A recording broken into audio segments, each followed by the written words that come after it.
Oh, boa noite, bom dia, boa tarde. Bom, vamos fazer aqui a live do naipe de paus, né? Já foram todas, vou começar o naipe de espadas, mas antes vou fazer aquela live do naipe de paus, explicando um pouco mais aqui, né? Saindo daquele 1 minuto rápido. Então vamos iniciar aqui. O naipe de paus inicia, né? Com Ais Zeus. O Ais de paus. E o naipe de paus, ele representa o elemento fogo, né? E ideia, né? A vontade, aquela chama que faz acontecer. Por que que é Zeus, né? Como todos os naipes têm um deus, né? Do panteão grego, como o início de tudo, né? A força elemental ali que inicia aquela jornada dentro daquele naipe. Aqui no caso, o naipe de fogo, de paus. Então Zeus é o rei dos deuses, né? Ele é aquele que tudo pode, né? A história de Zeus é que ele nasceu ali com seus irmãos, é filho de Saturno e o Cronos, né, no caso. E ele que faz, o Cronos comia todos os seus filhos, né? Devorava os filhos quando nasciam. E Zeus foi quem fez Cronos vomitar todos de volta e mandou e assumiu o trono, né? Então Zeus conseguiu manter-se vivo e libertou todos os seus irmãos, e aí ele se torna o rei dos deuses, e é essa energia inicial, que é aquela que tudo pode, é uma ideia que vem, uma ideia para realização, né, de coisas que você sente, que você pretende realizar, é um impulso inicial para qualquer tipo de ideia. Uma outra forma de falar também seria paixão. Não necessariamente só a amorosa, afetiva, mas essa força da paixão, algo que pega fogo, né? Mas é o início, né? Aquela potencial de fazer algo assim, tão poderoso quanto um rei dos deuses. Tá?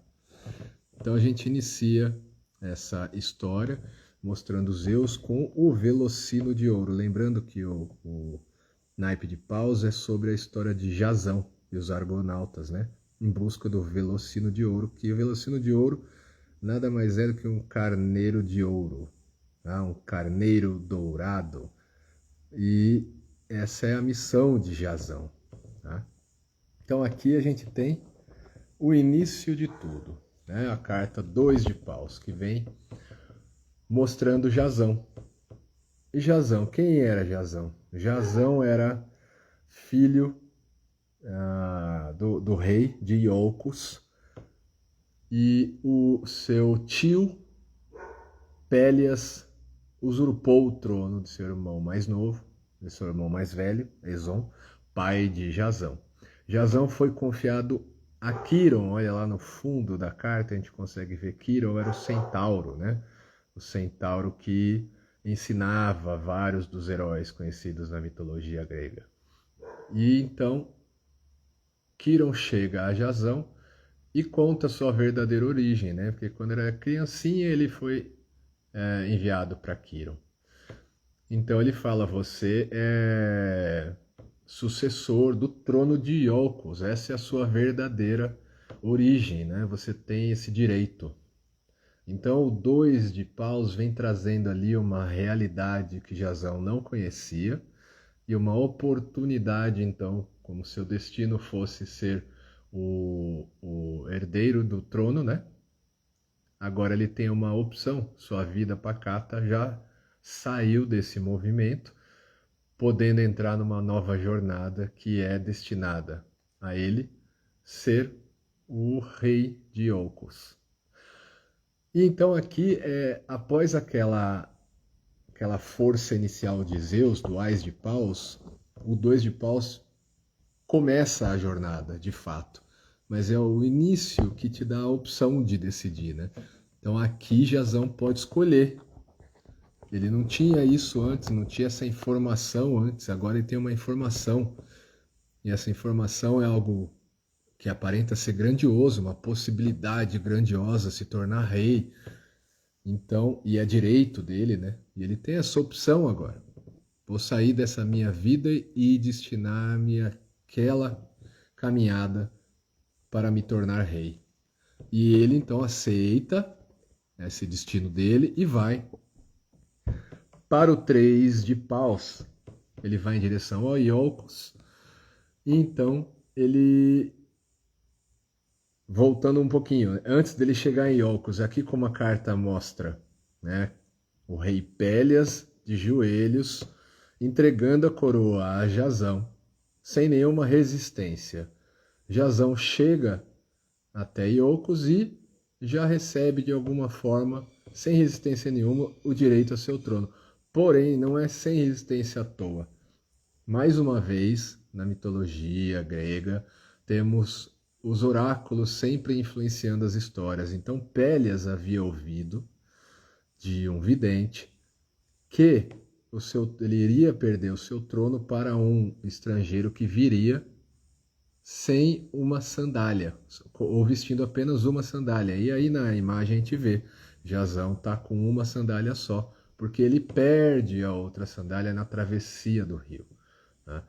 E dessa forma, né, como os oráculos eram muito ouvidos de forma as pessoas tomarem decisões a partir do que ouvia no oráculo, Pélias ele tenta de alguma forma, como em várias outras histórias, mudar esse destino. Então ele fala aqui, Jazão, o seu direito ao trono está aqui. Porém, de nada adianta ser rei de Iolcos se você não trouxer de volta o velocino de ouro para o santuário de Zeus.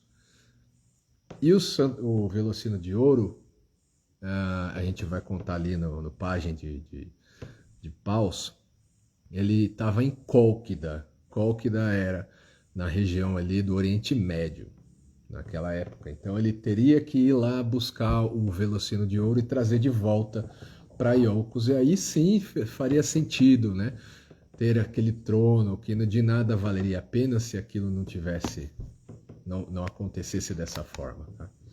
Então aí o 3 de paus traz essa ideia de eu vou atrás de uma vontade que eu tenho, né? Eu vou atrás de algo que surgiu, uma ideia, uma possibilidade. Eu até chego próximo a ela, já chego ali quase materializada, mas vem algum tipo de desafio aqui que seja pequeno, mas assim, não se concretiza ainda, né? A ideia de se tornar rei de Iolcos. Mas veja bem, ele poderia simplesmente ter matado o tio dele e tomado o poder e não aceitado essa história de velocino de ouro, mas era mais um outro impulso, uma outra aventura, uma outra possibilidade ali. Então ele aceita e vai para a próxima etapa, que é mais uma aventura dentro dessa história, né? Que essa é a principal da história no caso. Então a gente vai para o 4 de paus, e aí ele aceitando essa jornada, reúne os maiores heróis daquela época para se juntar a ele e o navio Argos. Ali no fundo a gente vê o navio, e aqui os heróis são Hércules, Orfeu, os irmãos gêmeos guerreiros, Castor e Pólux, e o rei de Atenas, Teseu, aqui no canto de vermelho. Então todos esses grandes heróis aceitam se juntar a Jazão nessa jornada. Então aquele momento de glória, conseguir reunir aqui o que eu precisava, conseguir essa reunião das forças que vão me fazer chegar no meu objetivo. Então, um momento de comemoração, né? O navio foi construído, ele é Argos, que ele foi construído na cidade de Argos. Né? Então, um navio especial, as pessoas que estão ali na tripulação são especiais. É um momento de comemoração, de glória para o início dessa jornada. Então, é um momento de pausa nessa jornada, né? Nessa história, mas ainda não acabou. É um momento de comemoração, aquela reunião das coisas que você precisa para alcançar seu objetivo de uma forma boa, que você consegue ir facilmente de alguma forma. Ele não teve resistências que ele teve que construir ali dificilmente, né? Todos vieram muito satisfeitos em acompanhá-lo nessa aventura. E aí a gente tem do 4 de paus ao 5 um período grande, que é o início da jornada de fato, a partir do 4 até o primeiro grande desafio, que é o 5 de paus. Nessa travessia da Grécia até Cólquida, eles enfrentam diversas dificuldades. Não foi uma viagem tranquila. Então já tem diversas aventuras que não são abordadas de fato nas cartas aqui, mas demonstra que para chegar no primeiro grande desafio, que é o 5 de paus, né, aqui sim inicia o desafio dessa jornada. Até então, as coisas que ele precisava ele conseguiu de certa forma facilmente. E aqui, no 5 de paus, já vem um desafio gigantesco, que é o dragão. É um momento que ele vai pegar o Velocino, que a gente vê na carta ali, o dragão estava protegendo o Velocino de ouro, né? O carneiro de ouro. E aí a gente vê também na carta Medeia, tá? Então, Cólquida era reinada, o rei de Cólquida era Aetes, pai de Medeia. Tá? Medeia não morria de amores por sua família, por isso ela auxilia os estrangeiros a conseguir o Velocino. E ela se apaixona por Jasão também. E ela era uma grande feiticeira. Tá?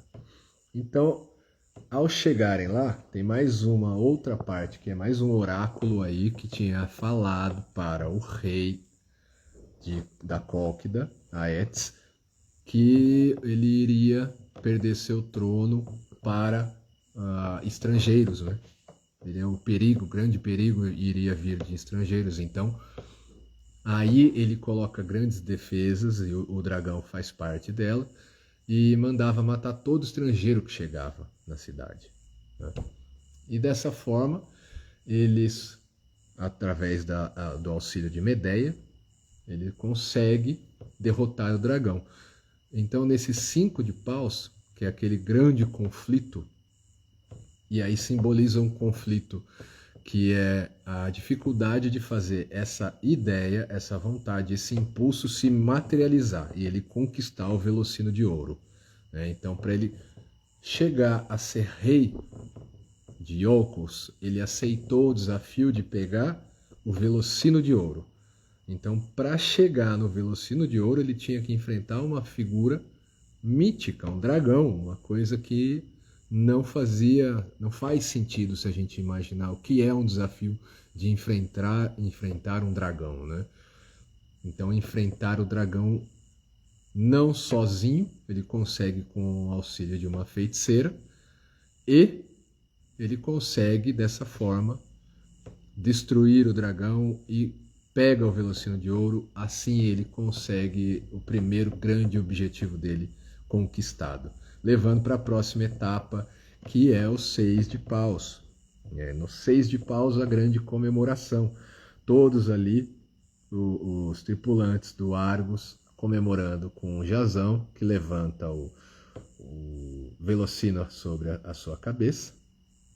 E então, ele finaliza essa etapa da conquista, da primeira grande conquista, né?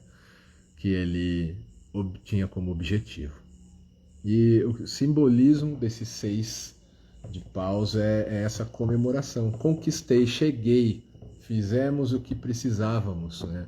O que nos propusemos a realizar, nossa busca. Então, a nossa grande busca, né? Então pensa só, não é nem só a grande busca, que a grande busca dele de fato era ser o rei de Iolcos, já que era um direito seu, como herdeiro, como filho, né, do verdadeiro rei. E ele aceita um desafio maior para conseguir aquele reino com alguma coisa muito especial, que era um Velocino de Ouro, e ele vai indo com essas ideias, com essas vontades, com esses impulsos, que de vez em quando até aparecem de forma externa, né? E ele consegue auxílio dos outros, que também são importantes, são grandes, são os heróis. E ele chegando lá, ele recebe o auxílio de uma estrangeira, que era daquela terra, né? E ela se apaixona por ele e auxilia ele a conquistar algo muito grande. O desafio de destruir o dragão e conquistar aquele grande objetivo. Então veja quantas coisas Jazão conquista sem muito ter um grande planejamento de fato, que era isso, que ele objetivo. Ele ia indo com as coisas que estavam aparecendo ali para ele ia aceitando, né? E de fato ele consegue.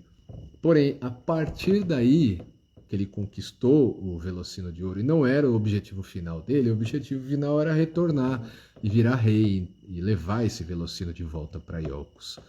Então aqui aparentemente comemora-se uma conquista, mas após essa conquista vem a realidade de precisamos retornar para casa. Então esse desafio de chegar até aqui foi grande, agora a gente tem o caminho de volta, com todos os desafios que a gente passou. Agora a gente vai ter que fazer isso de novo no retorno. Mas antes de chegar lá, vem o 7 de paus, um grande conflito de novo, né? Mas que forma de conflito esse? Esse é o rei Aetes, a gente vê aqui na carta, Jazão e o rei Aetes aqui à frente, em conflito, e seus guardas lá atrás guerreando com Heracles, ou Hércules, né, e o Teseu. Então aqui há um conflito entre humanos, entre homens, né?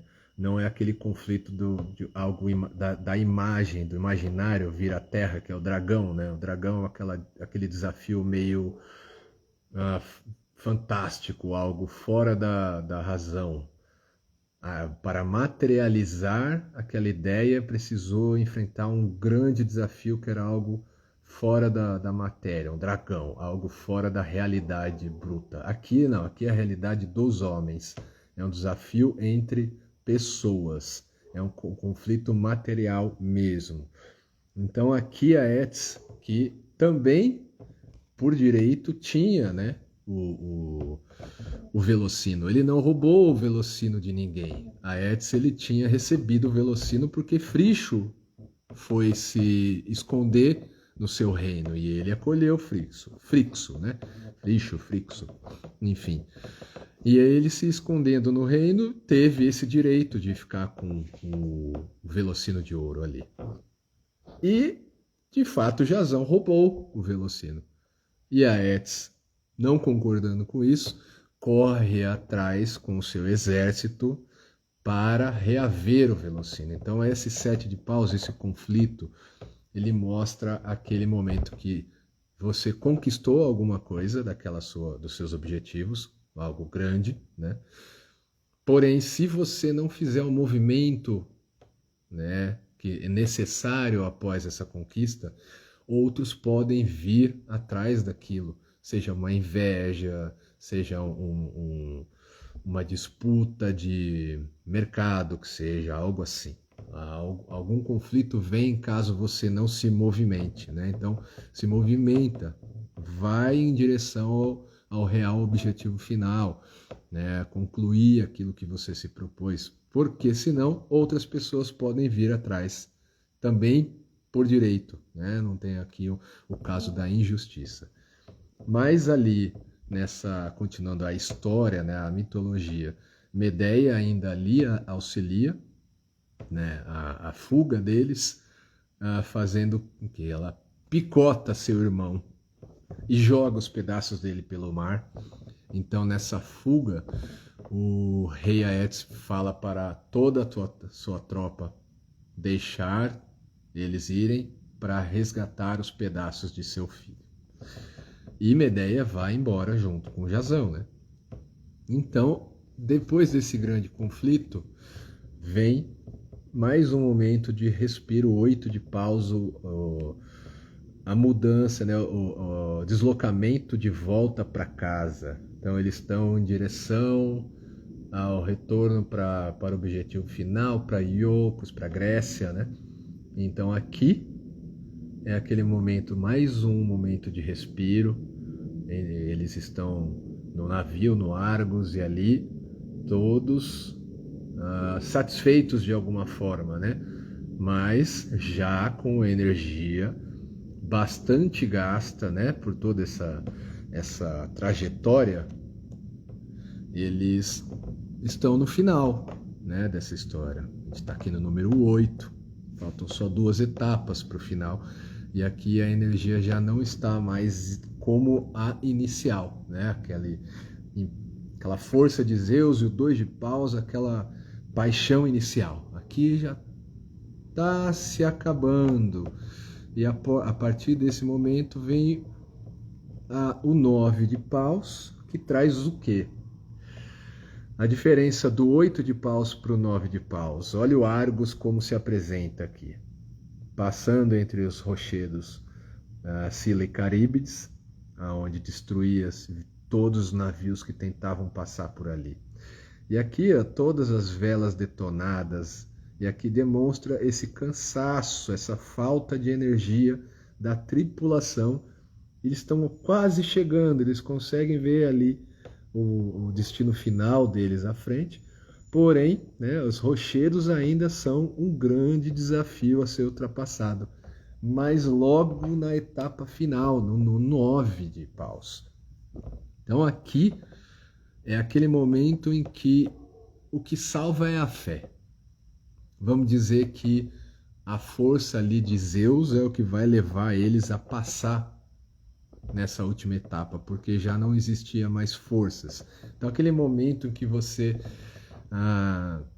precisa realizar algo para terminar alguma tarefa, algum objetivo que você tem, mas realmente você sente que não tem mais energia para nada, totalmente desgastado, mas não se sabe de onde você tira a força final para realizar de fato o que você se propôs. Então é aquela última fagulha que vem da alma, vem do além, que ali no material você já não tinha mais. E eles conseguem passar, né, pelos rochedos e enfim chegam, né, à Grécia. No meio do caminho teve outras histórias aí, o Heracles não fica até o final, ele vai para outra aventura no meio do caminho, enfim. Alguns tripulantes morrem nessa história, nem todos chegam de volta ao final, mas Jasão sim, retorna com o Velocino de Ouro e ele toma o seu trono de fato, vira rei de Iolcos, ele se casa com Medeia, tem filhos, e aquela grande aventura que ele vivenciou acabou. Ele chega no ponto final, né? E a última carta é essa, que a gente vê Jasão envolto de todos aqueles paus, aquela carga, e olha o estado do Argos ali no final, abandonado, esquecido de fundo. E o que acontece no final dessa história? Que Jasão, sendo esse exemplo, né, do querer sempre mais, ele retorna virando o rei de Iolcos, e ele não quis parar por aí, então ele queria aumentar o seu império ali, o seu reinado, e ele faz um acordo com o rei Creonte e casa-se com sua filha Creusa. E há outra grande mitologia, uma outra história falando sobre Jasão e Medeia, né? Que é um grande fator ali essa história entre os dois, porque Jasão, ele utiliza a Medeia, né? Ela, se não fosse Medeia, Jasão não chegaria muito provavelmente onde chegou, né? Derrotar o dragão, conseguir fugir do rei Aetes. Então, ele desfaz de Medeia de alguma forma, em razão de seus objetivos novamente, né? Olhando para o seu grande umbigo, ele não se importa com os sentimentos de Medeia, daquela mulher que fez tudo para ele, e se casa com Creusa, filha de Creonte, para expandir o seu império. Isso causa um grande ciúmes, obviamente, em Medeia, que chega ao ato de matar a Creusa, né, com um feitiço, e para fazer Jazão sofrer, ela mata os seus próprios filhos que teve com Jazão. E essa é uma parte da história, né, do final da história. E Jazão, então, fica sozinho no final das contas. Dizem que ele ficou velho e pensando somente nos tempos de glória dessa história que ele vivenciou, né, da busca pelo Velocino de Ouro, e que vivia ali embaixo dos destroços do Argos, o que sobrou do Argos, até que um dia a proa cai sobre ele, matando ele. Então, o que traz o 10 de paus é que, se por algum acaso você conquistar um objetivo que você lutou tanto para conseguir e passou por aqueles desafios intensos e apaixonantes e intensos, né, de legal, de você gosta de alguma coisa que te faz, aquela adrenalina faz ficar querendo mais, e você não se desfizer de fato daquela materialidade que foi criada para continuar criando outras, né, de forma positiva, você vai ficar preso a um passado que não existe mais. Você vai ficar com esse peso final. Então é claro que essa parte da história de Medeia e de Jazão não é o centro da carta, né, da explicação do 10 de paus, mas sim o peso que Jazão carregou e se esqueceu de largar e ficou preso àquele passado, ou o que ele quis demais, além do que ele queria, levou ele àquela destruição de tudo que ele conquistou, né? Porque de fato ele tinha tudo que ele quis e de certa forma ele não valorizou e acabou perdendo tudo que ele construiu, inclusive o próprio reino no final. Então assim acaba a história de Jazão, mas a gente vai para a Carta das Cortes. Então aqui a gente tem Frixo sobre o Velocino de Ouro. Então Frixo que inicia de fato, né, essa história, porque ele era filho do rei, que agora eu me esqueci o nome, e só vou confirmar o nome do pai de Frixo para vocês aqui, tá legal? Átamas.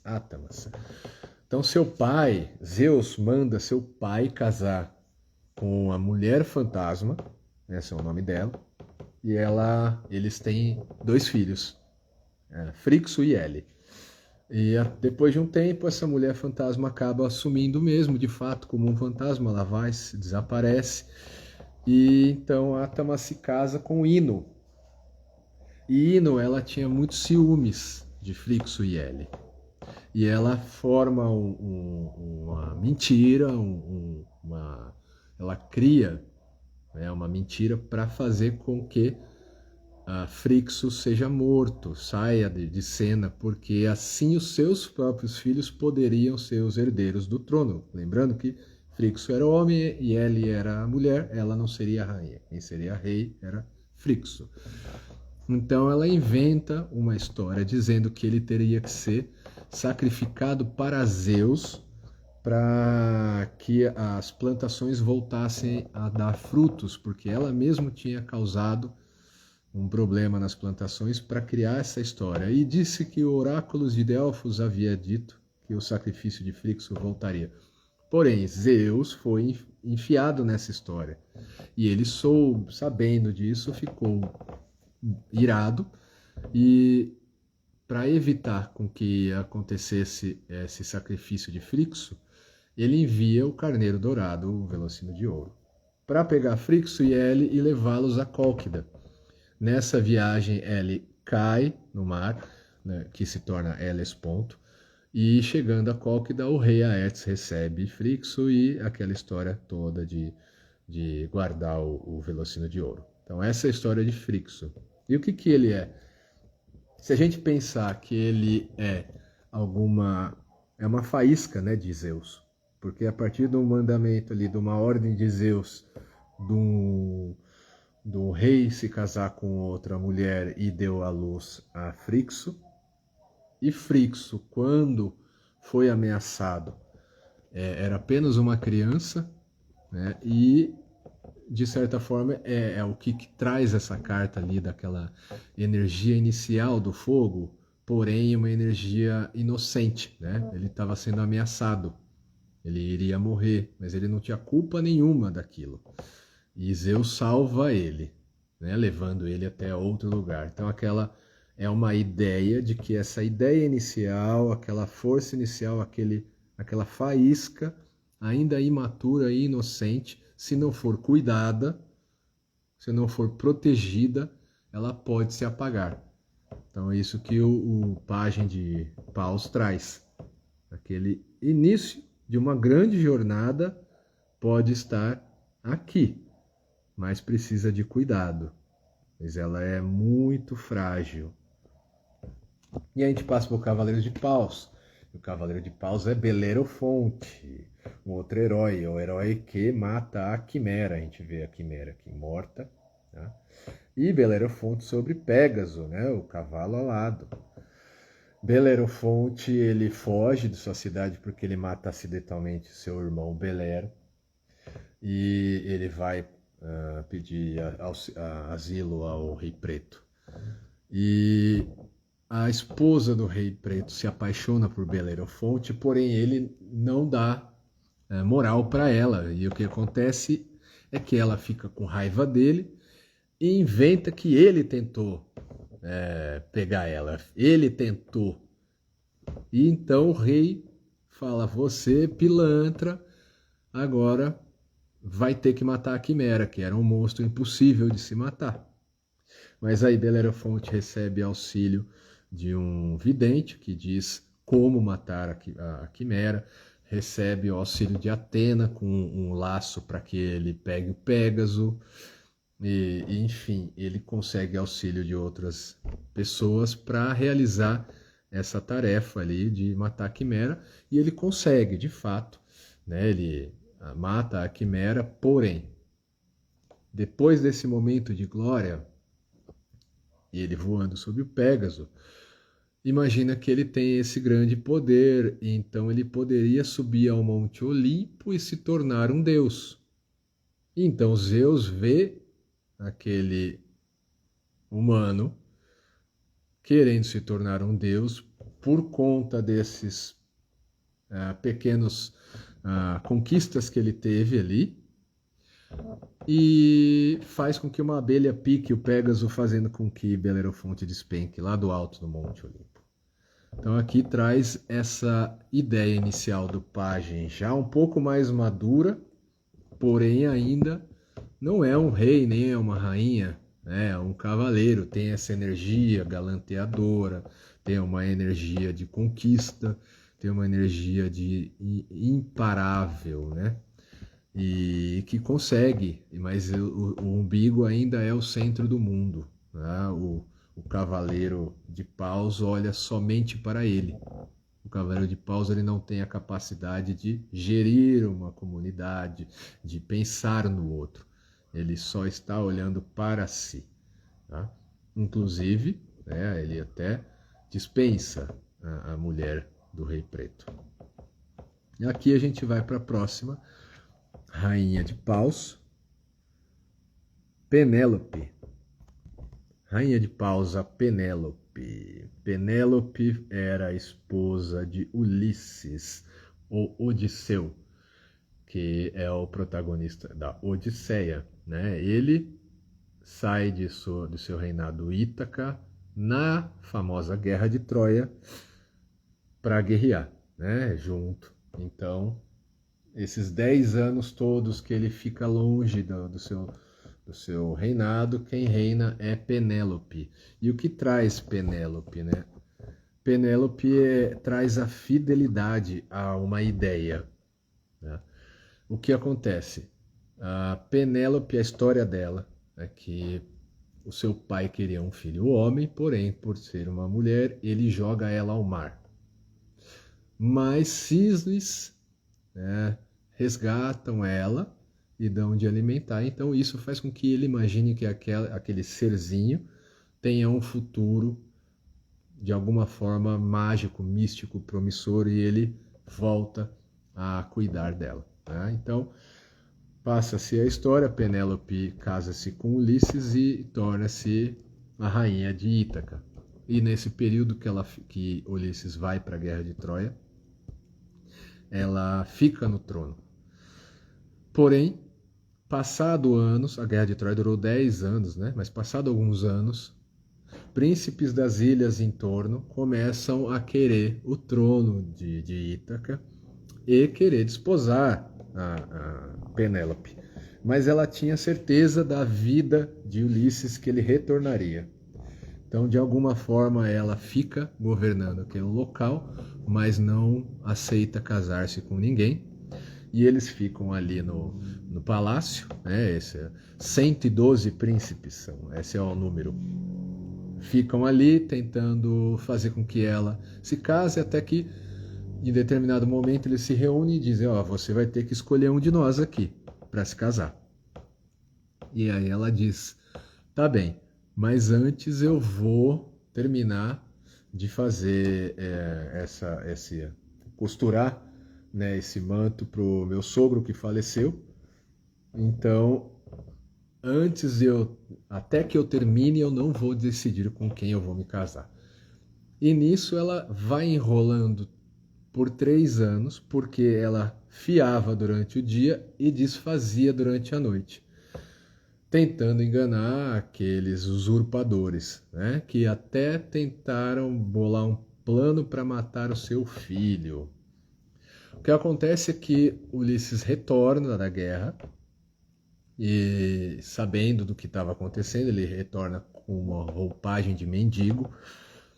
E na hora que ele retorna, fingindo-se ele ser um mendigo no meio do palácio, Penélope ela percebe que era Ulisses, então ele consegue matar todos os usurpadores ali e voltam a retomar sua vida normal.